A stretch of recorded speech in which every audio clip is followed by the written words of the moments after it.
ជំរាបសួរអតិថិជនមួយទាំងអស់គ្នាចាថ្ងៃនេះ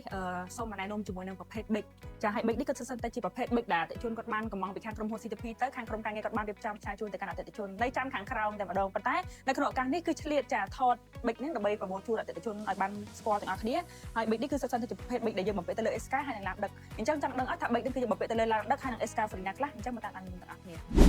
ចាតើជនមួយទាំងអស់គ្នា big នៅលើដៃខ្ញុំនេះគឺជាប្រភេទ big ដែលយើងបំពាក់ទៅលើ SK ចា CAT 320D ចាតើជនមួយដែលគាត់មានប្រើប្រាស់ជាមួយនឹង SK ការ 320D ចាអាចមើលលេងបានមើលទាំងអស់គ្នាក៏លោកត្រូវការជាមួយនឹង big ថ្មីដែលមានគុណភាពល្អតម្លៃសមរម្យចាអញ្ចឹងយើងចូលក៏លេខមើល big នៅខាងមុខនេះវិញម្ដងចាតើជនមួយទាំងអស់គ្នាសម្រាប់មួយដែលគាត់ជាម្ចាស់ឡានដែលគាត់មានប្រើប្រាស់ជាមួយនឹងឡាន Mercedes មួយទាំងអស់គ្នាចានេះ big នេះគឺយើងបំពាក់ទៅលើឡាន Mercedes មួយ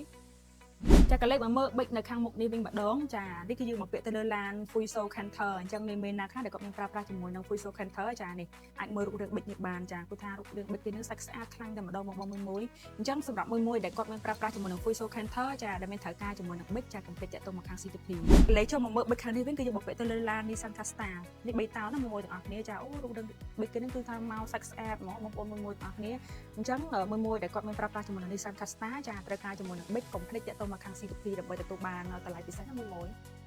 អញ្ចឹងសម្រាប់អតិថិជនមួយដែលគាត់ត្រូវការផ្លាស់ប្ដូរជាមួយនឹង big ថ្មីឬមួយក៏ចង់ដឹងពីពុំមានលម្អិតពាក់ព័ន្ធជាមួយនឹងបច្ចេកទេស big ផ្សេងមួយអាចធ្វើការតាក់ទងមកតាមរយៈ Facebook Page របស់ក្រុមហ៊ុន CTP ឬមួយក៏តាក់ទងមកតាមរយៈ Telegram ដើម្បីជួបជាមួយនឹងក្រុមការងារខាងផ្នែកបច្ចេកទេសគាត់នឹងបញ្យល់ទៅកាន់អតិថិជនមួយឲ្យបានកាន់តែលម្អិតចាអរគុណ